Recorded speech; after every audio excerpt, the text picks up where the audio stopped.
ತಾಯಿ ಗರ್ಭದಿಂದ ಬರುವಾಗ ಮೊದಲು ಎಲ್ಲಿದ್ರಿ, ತಾಯಿ ಗರ್ಭದೊಳಗೆ ಏನು ಮಾಡುತ್ತಿದ್ರಿ, ಅಲ್ಲಿ ಬರೋಕ್ಕಿಂತ ಮೊದಲು ಎಲ್ಲಿದ್ರಿ ಅದನ್ನೇ ಹೇಳ್ತಾರ. ಇಲ್ಲಿ ಬಂದ ಬಳಕ ಏನು ಮಾಡಬೇಕಾಗಿತ್ತು, ನೀ ಏನು ಮಾಡಾಕತ್ತಿ. ಎರಡು ಚಂದ ಬರೀತಾರ ನೋಡ್ರಿ ಅವ್ರು. ನೀನು ತಾಯಿ ಗರ್ಭದೊಳಗೆ ಇದ್ದಾಗ ಆ ಪರಮಾತ್ಮನಿಗೆ ಕೈ ಮೇಲೆ ಕೈ ಹಾಕಿ ಹಾನಿ ಮಾಡಿ ಬಂದಿರತ್ತು ನೀವೆಲ್ಲ. ತಾಯಿ ಗರ್ಭದೊಳಗಿದ್ದಾಗ ಹೇ ಪರಮಾತ್ಮ, ಹೇ ಪಾಂಡುರಂಗ, ಹೇ ಅಡವಿ ಸಿದ್ದೇಶ, ಹೇ ಸಿದ್ಧಾರೂಢ, ನನಗೆ ಇಲ್ಲಿ ತಾಯಿ ಗರ್ಭದೊಳಗೆ ಬಹಳ ತ್ರಾಸಾಗತ್ತದ ರೀ. ತಾಯಿ ಗರ್ಭದೊಳಗೆ ಅಲ್ಲೇನು ಆರಾಮ್ ಕುಂಡ್ರಕ್ ಬರ್ತದ, ಏನು ಮಕ್ಕಳಾಗ ಬರ್ತದ? ತಾಯಿ ಗರ್ಭದೊಳಗೆ ಹೆಂಗ ಕುಂಡ್ರಬೇಕಂದ್ರ ಕುಕ್ಕುಟಾಸನ.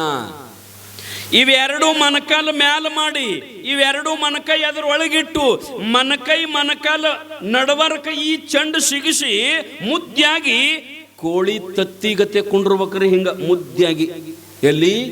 ತಾಯಿ ಗರ್ಭದೊಳಗೆ 2 ದಿವ್ಸ ಕುಂಡ್ರಬೇಕ್ರಿ. ಹಂಗ ಮುದ್ಯಾಗಿ 2 ದಿವ್ಸ ಕುಂಡ್ರಬೇಕ್ರಿ.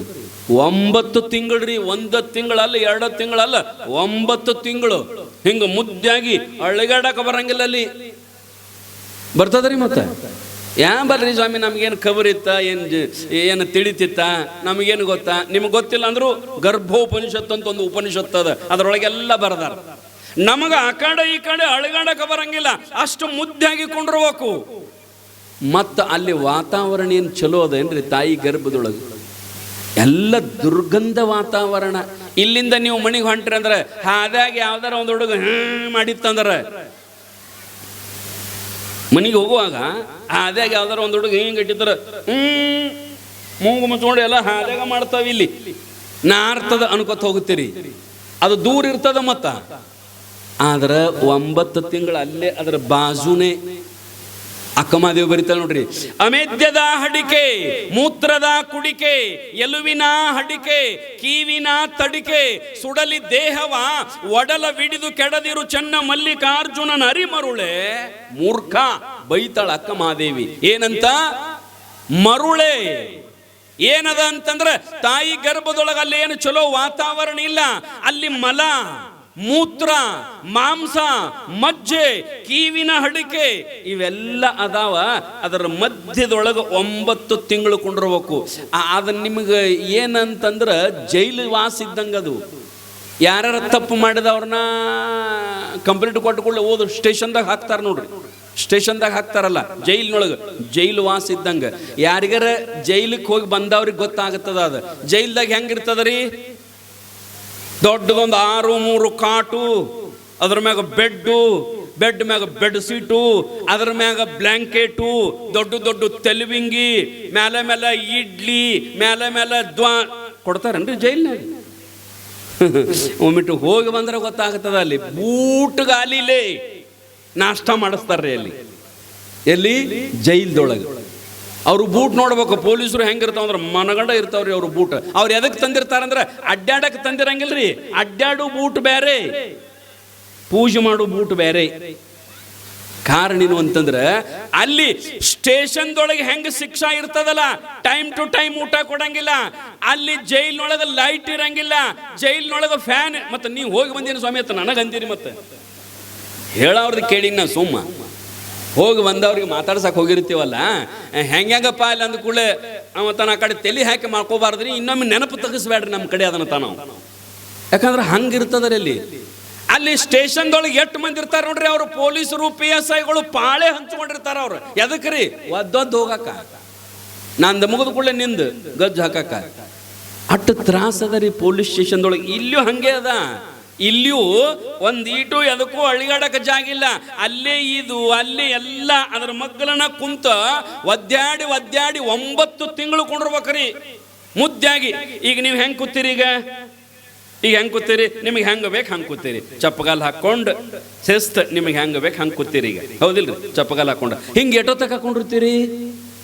ಸ್ವಾಮಿ ನೀ ಬಿಡು ತಕ, ನಾನು ನಾಳೆ ಹೆಂಗೆ ತಕ ಬಿಡಂಗೆ ಇಲ್ಲಪ್ಪ ಹೇಳ್ಕೋತ ತಕೊಂಡ್ರು ನಾವು ಎದ್ದೋಕ್ಕಿವು. ಮತ್ತೆ ಹಿಂಗನವ್ರು ನೀವು, ಹೌದಿಲ್ರಿ? ನೀವು ಹೆಂಗೆ ಕೂತೀರಿ ಅಂದ್ರೆ ಈಗ ಚಪ್ಪಗಾಲ ಹಾಕಿ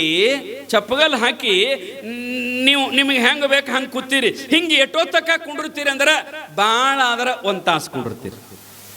ಚಪ್ಪಗಾಲ್ ಹಾಕೊಂಡು ಕರೆಕ್ಟ್ ಅಳಿಗಾಡ್ಲಾರ್ದಂಗೆ ಒಂದು ತಾಸು ಕೊಂಡಿರ್ತೀರಿ.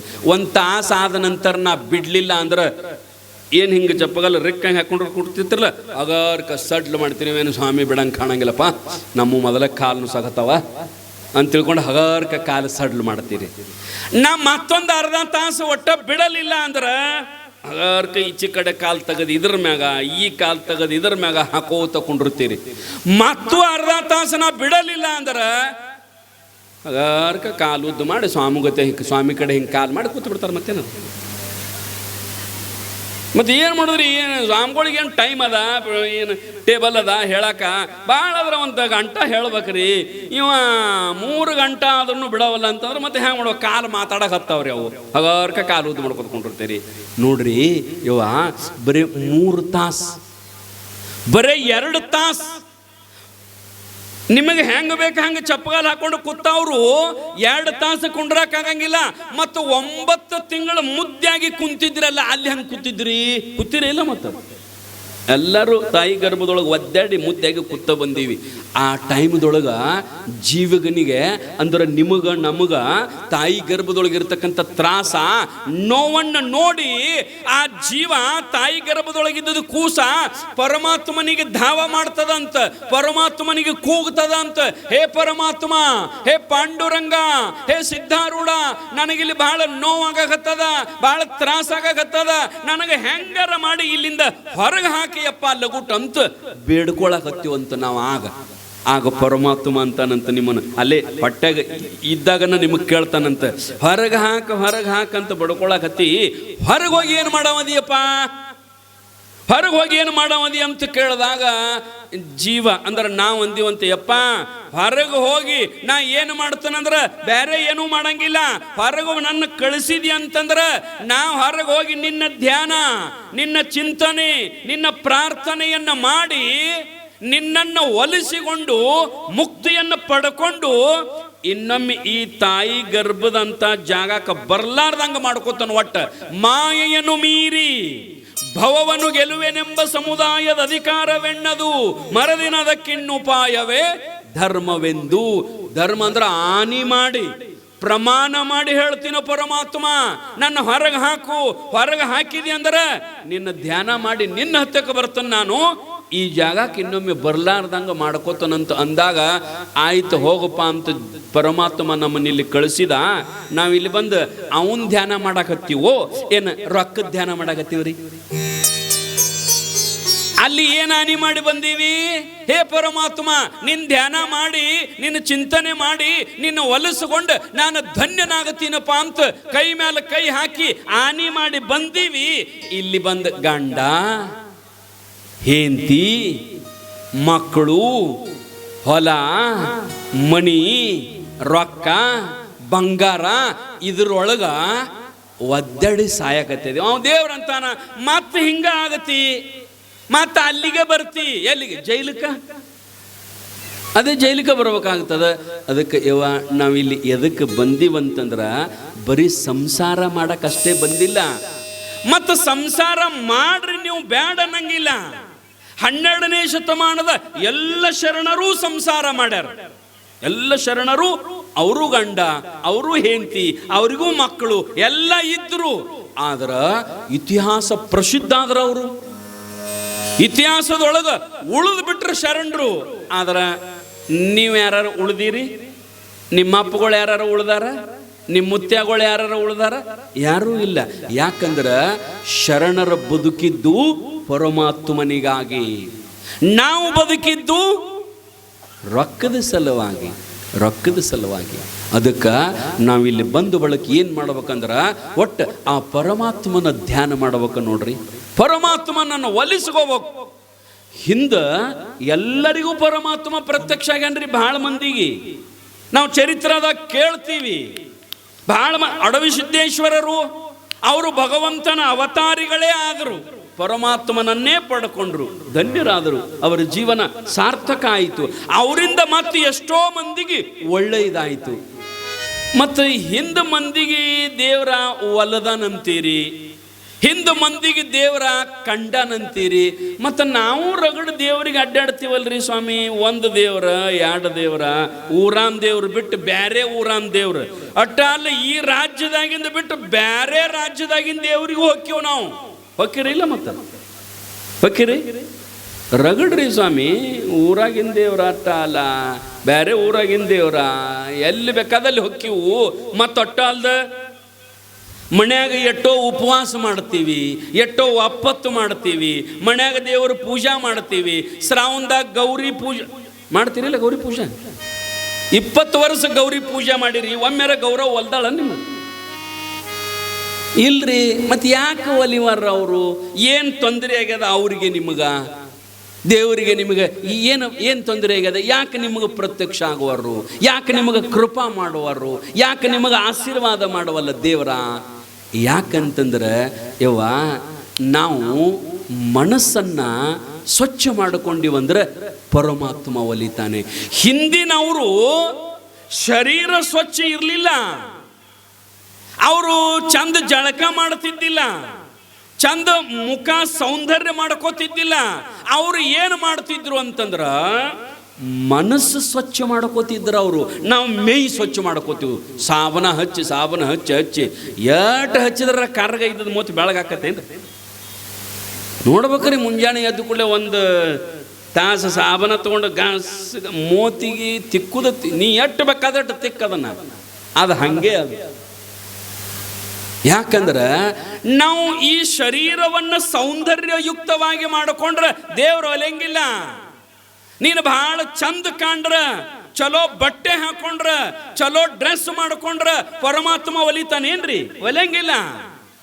ಮತ್ತು ಯಾರಿಗೆ ಒಲಿತಾನೋ ಪರಮಾತ್ಮ ಅಂದ್ರ ಈ ಮ್ಯಾಗಿನ ಸೌಂದರ್ಯಕ್ಕಲ್ಲ, ನಿನ್ನ ಹೃದಯ ಸೌಂದರ್ಯ, ನಿನ್ನ ಮನಸ್ಸು ಸ್ವಚ್ಛಿತ್ತು ಅಂದ್ರೆ ಮಾತ್ರ ಪರಮಾತ್ಮ ಒಲಿತಾನೆ. ಸುಮ್ಮನ ನಾವು ಹತ್ತಿ ಕಟ್ಟಿಗೆ ಅಂತವ 2 ಊದಿನ ಕಡ್ಡಿ ಹಿಡ್ಕೊಂಡು 3 ಬಳ್ಳ ಮಂದಿಗೆ ಕಾಣುವಂಗ ಢಾಳಂಗೆ ವಿಭೂತಿ ಹಚ್ಕೊಂಡು ಶಿವ ಹೇ ಪರಮಾತ್ಮ, ಹೇ ಹನುಮಂತೇವ್ರ, ಅಡವೆಪ್ಪ ಅಂತ ಬಾಯಾಗ ದೇವರ ನಾಮ ಜಪ, ಹೃದಯದೊಳಗ ಮಂದಿ ಗಂಟಕಪ್ಪ. ಎಲ್ಲಿ ಒಲಿತಾನೆ ಹೇಳ್ರಿ ನೀವು? ಪರಮಾತ್ಮ ಹೆಂಗೆ ಒಲಿತಾನೆ ದೇವ್ರ? ಒಲೆಂಗಿಲ್ರಿ ಅವ. ದೇವ್ರ ಒಲಿಬೇಕಾಗಿತ್ತು ಅಂದ್ರ ಅದಕ್ಕೆ ನಿಜಗುಂಡ್ರ ಅಂತಾರ ನೋಡ್ರಿ, ಅವ್ರು ಬಿರ್ಸಿಲೆ ಬೈತಾರ ನಿಜಗುಂಡ್ರು. ಏನಂತಾರಂದ್ರ, ಎಂತೊಲಿವನೋ ಹೆಂಗ ಒಲಿತಾನೋ ದೇವ್ರು ನಿನಗ ನೋಡ್ರಿ. ನಿಜಗುಂಡ್ರು ನೀತಿ ಕ್ರಿಯಾಚಾರ್ಯ ಸ್ಥಳದೊಳಗೆ ಬರೀತಾರೆ, ಎಂತೊಲಿವನೋ ತನಗಿನ್ ಎಂತೊಲಿವನೋ ಕಂತು ಕಾಲಪುರ ವೈರಿ ಗುರು ಶಂಭುಲಿಂಗ ತನಗಿನ್ನೆಂತೊಲಿವನೋ. ಹೆಂಗ ಒಲಿತಾನೋ? ಯಾಕಂತಂದ್ರ ನಿನ್ನ ಕಾಯ ಸುದ್ದಿಲ್ಲ, ನಿನ್ನ ವಾಣಿ ಸುದ್ದಿಲ್ಲ, ನಿನ್ನ ಮನಸ್ಸು ಸುದ್ದಿಲ್ಲ. ಹೆಂಗ ದೇವ್ರು ಒಲಿತಾನ? ಒಲೆಂಗಿಲ್ಲಪ್ಪ. ಮೊದಲು ನೀನು ಹೃದಯ ಸೌಂದರ್ಯಕ್ಕಿಂತಲೂ ಮನಸ್ಸಿನ ಸೌಂದರ್ಯವನ್ನು ಬೆಳೆಸ್ಕೋ. ಹಿಂದಿನವರಿಗೆ ಪರಮಾತ್ಮ ಯಾಕೆ ಒಲಿತಿದ್ದ ಅಂತಂದ್ರ, ಯಾಕೆ ಭೇಟಿ ಆಗುತ್ತಿದ್ದ ಅಂತಂದ್ರ ಅವ್ರ ಮನಸ್ಸು ಸ್ವಚ್ಛಿತ್ತು. ದೇವ್ರ ಕೆಲಸ ಮಾಡ್ಯಾನ್ರಿ ಅವ್ರ ಮನ್ಯಾಗ. ಭೇಟಿ ಆಗೋದಟ್ಟ ಅಲ್ಲ, ಗೋರಾ ಕುಂಬಾರನ ಮಣಿಯೊಳಗ ಸ್ವತಃ ಪಾಂಡುರಂಗ ಬಂದು ಅಡಿಗೆ ಮಾಡ್ಯಾನ್ರಿ. ನಿಮ್ಮ ಮನ್ಯಾಗ ನಿಮ್ಮ ಮಕ್ಕಳು, ನಿಮ್ಮ ಗಂಡ, ನಿಮ್ಗೆ ಹೆಂಡತಿ ಅಡಿಗೆ ಮಾಡಂಗಿಲ್ಲ. ನಿಮ್ಗೆ ಆರಾಮಿಲ್ಲ ಅಂತ ನೀವು ಮಲ್ಕೊಂಡ್ರಿ ಅಂದ್ರೆ ಹುಡುಗರು ಅಡಿಗೆ ಮಾಡ್ತಾವೇನು? ಇಲ್ಲ.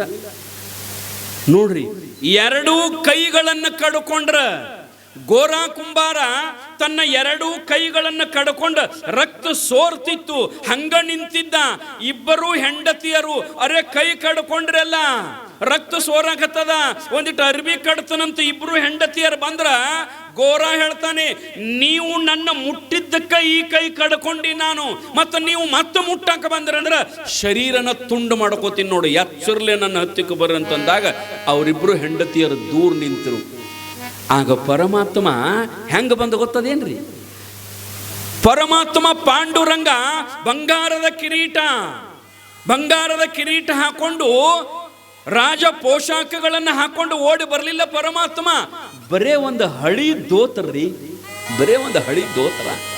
ಹಳಿ ದೋತ್ರ ಉಟ್ಕೊಂಡ ಮಂಡಂಗಿ ತೊಟ್ಕೊಂಡ ತಲೆ ಮೇಲೆ ಒಂದು ಟಾವಲ್ ಸುತ್ತಕೊಂಡ ಅವ್ರ ಮಣಿಯ ಆಳಿನಗತೆ ಪಾಂಡುರಂಗ ಗೋರಾ ಕುಂಬಾರನ ಮಣಿಯೊಳಗೆ ಓಡಿ ಬಂದ ಅವನು ಎರಡೂ ಕೈಗಳನ್ನು ಮುಟ್ಟಿ ಮಾಸಿ, ಇವರೆಲ್ಲ ಜೀವಂತ ಇದ್ರು. ಮತ್ತು ಕಲ್ಲು ಯಾಕೆ ಆಗ್ಯಾರಂದ್ರ ನೀವು ಬಂದ ಬೇಡುದು ನೋಡಿ ನೋಡಿ ನೋಡಿ ನೋಡಿ ನೋಡಿ ಅವ್ರ ಕಲ್ಲಾಗಿ ಬಿಟ್ಟಾರಂತ.